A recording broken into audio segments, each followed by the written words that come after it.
নিজুমা কাকতিলৈ ধন্যবাদ জনাইছোঁ। হয় ধন্যবাদ ছাৰ।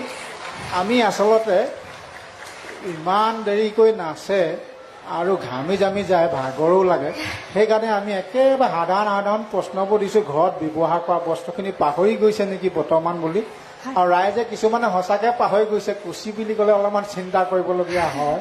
আচলতে অকল সান্দহ নহয়, মুড়ি, হয় মানে যিসকল জলপান খাওঁ মুড়ি, আখৈ আদি আমাৰ যিবোৰ ঘৰতে বনোৱা হয়, কেৰাহীত লৰাই থকা যায়, সেইটো হুচি।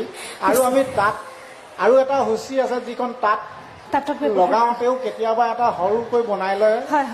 যদি সূতা আৰম্ভ হয় তেতিয়া মানে তাক টানি টানি হুচিটো ব্যৱহাৰ ঠিক কৰিবৰ কাৰণে হুচি ব্যৱহাৰ কৰা হয়। আমি নিজুমা কাকতিলৈ ধন্যবাদ জনাইছোঁ। প্ৰশ্নটো শুদ্ধই ক'লে তেখেতে। ধন্যবাদ। ধন্যবাদ।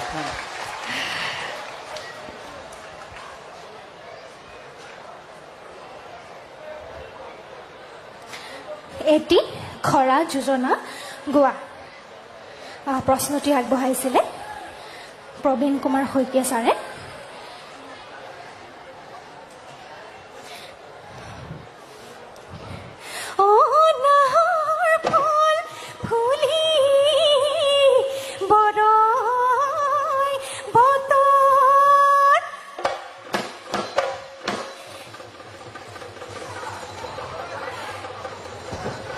ভাবি লোৱা।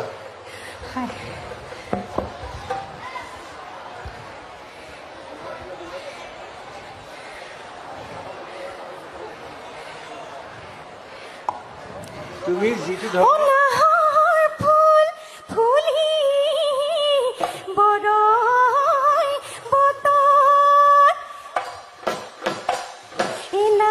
ফুলৰ গোন্ধে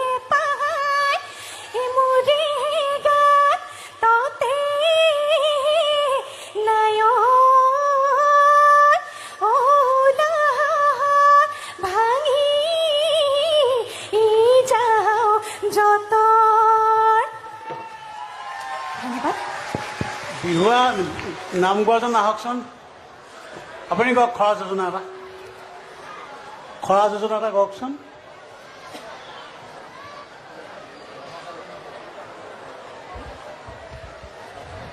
প্ৰশ্নটোৰ উত্তৰ চাগে শুদ্ধ হোৱা নাই, কিন্তু নিৰ্ঝুমা কাকতিৰ কণ্ঠ বৰ ধুনীয়া দেই।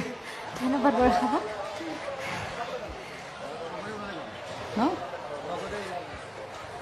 বিহু সম্ৰাজ্ঞী হওক নহওক কণ্ঠশিল্পী হ'ব পাৰিব, কিন্তু সম্ভাৱনা আছে প্ৰচুৰ। ইমান ভাবিব নালাগিছিলে চাবলৈ গ'লে। খৰা মানে কি? খৰা চাপৰ মানে কি? খৰা চাপৰ মানে কি? খৰা চাপৰ মানে কি? ঢুলীয়াজনে কওকচোন। ছাৰ, খৰা চাপৰ হৈছে ছাৰ যিবোৰ ছাৰ আমাৰ তালি চাইটা ব্যৱহাৰ নহয় ছাৰ। ক'বলৈ যাবগৈ লাগিব এতিয়া আমি। তালি ফালে বুলি নহয়, খৰা মানে কি? চুটি। তালি ফালে বজাৰটো কিটো আছে? চুটি চাপৰ এটাকে খৰা চাপৰ বুলি কয়। তেনেকে খৰা যোজনা এটা পাৰিবনে গাব? খৰ্গদে ওলালে বাটৰ মুখলৈ, দুলীয়াই পাতিলে দোলা, একানত জিলিকিলে নৰাৰ জাঙে পায়, এগাতে ঘুমে চেঙৰ চোলা। দীঘলীয়া যোজনাই হ'ল খৰা যোজনা। খপকে গাব লাগে। বিহুতে বলিগে মন।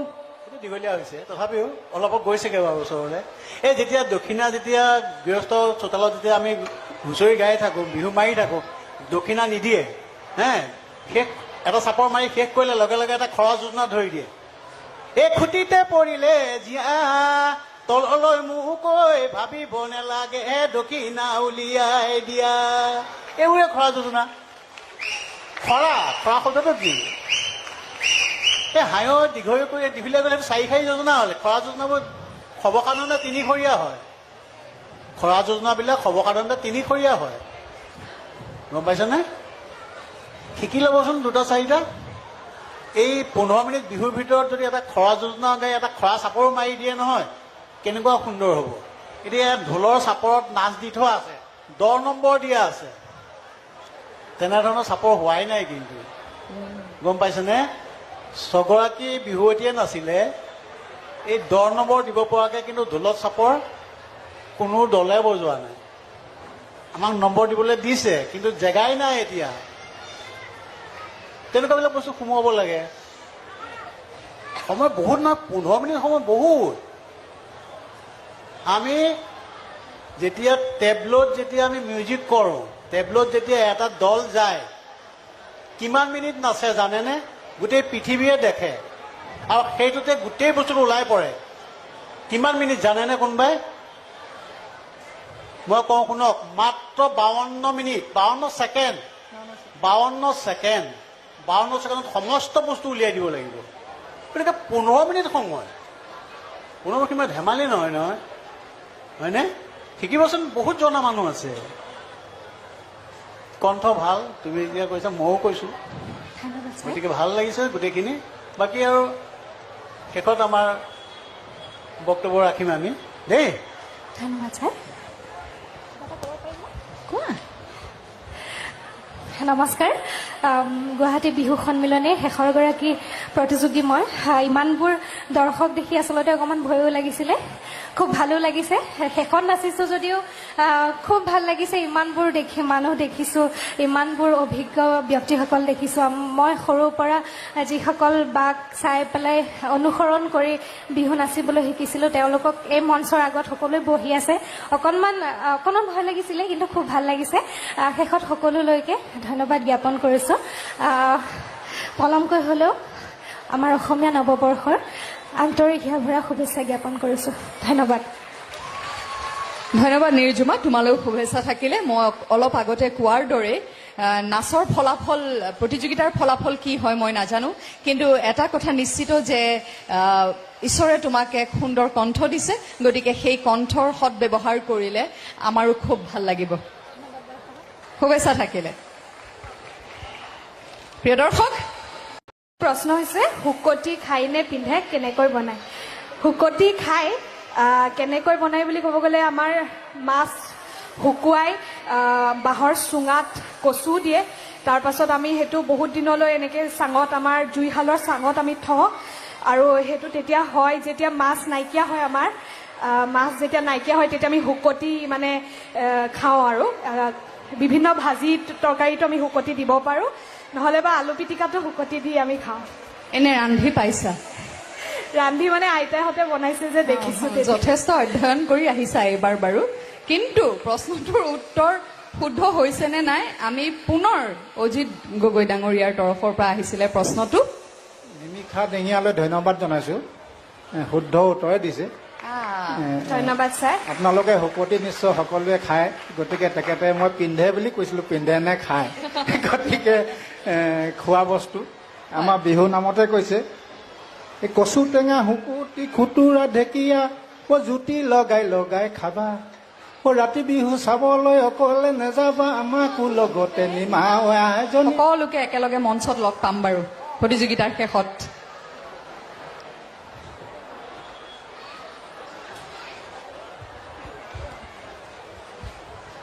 প্ৰিয় দৰ্শক, আপোনালোকে উপভোগ কৰি আছে গুৱাহাটী বিহু সন্মিলনীৰ মহাৰজত জয়ন্তী বৰ্ষৰ বিহু সম্ৰাজ্ঞীৰ প্ৰতিযোগিতা।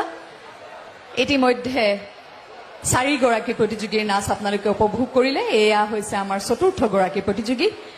এতিয়া প্ৰশ্নৰ উত্তৰ দিবলৈ ওলাইছে আমাৰ প্ৰতিযোগী কৃষ্ণাশ্ৰী বুঢ়াগোহাঁই। নমস্কাৰ, মই কৃষ্ণাশ্ৰী বুঢ়াগোহাঁই। সৰ্বপ্ৰথমে মই মোৰ আৰু মোৰ দলটিৰ তৰফৰ পৰা বিচাৰক আসন অলংকৃত কৰি ৰখা সন্মানীয় বিচাৰক মণ্ডলীকে প্ৰমুখ্যে কৰি উপস্থিত থকা সমূহ কলাপ্ৰেমী ৰাইজ তথা বিহু বলীয়া ৰাইজ আৰু ঐতিহাসিক লতাশিল এই খেলপথাৰৰ উদ্যোক্তা সমিতিৰ, আমাৰ বিহু উদযাপন সমিতিৰ সমূহ কৰ্মকৰ্তা তথা বিষয়ববীয়া সকলোলৈকে প্ৰথমতে অসমীয়া নৱবৰ্ষ আৰু বাপতি সাহোন ৰঙালী বিহুৰ হিয়াভৰা ওলগ জনাইছোঁ। আজি মোৰ ভাগত দুটাকৈ প্ৰশ্ন মোৰ ভাগ্যত পৰিছে, আৰু মই প্ৰথমতেই চিৰি পাতি মানে কি, কোনে ক'ত ব্যৱহাৰ কৰে, এই প্ৰশ্নটি আছে। আৰু এই প্ৰশ্নটি সন্মানীয় আমাৰ বিচাৰক মণ্ডলী অজিত গগৈ ছাৰৰ পৰা আহিছে। মই প্ৰশ্নটিৰ উত্তৰটো ক'বলৈ চেষ্টা কৰিম। চিৰি পাতি মানে হৈছে আমাৰ তাঁতশালৰ লগত জড়িত এটা তাঁতশালৰ সামগ্ৰী তথা সঁজুলি বুলি কোৱা হয়। চিৰি পাতিৰ দ্বাৰা যেতিয়া তাঁত বোৱা হয়, তাৰ আগতে যেতিয়া তাঁতখন লগোৱা হয়, সেইখিনি সময়তে মই আইতা তথা মোৰ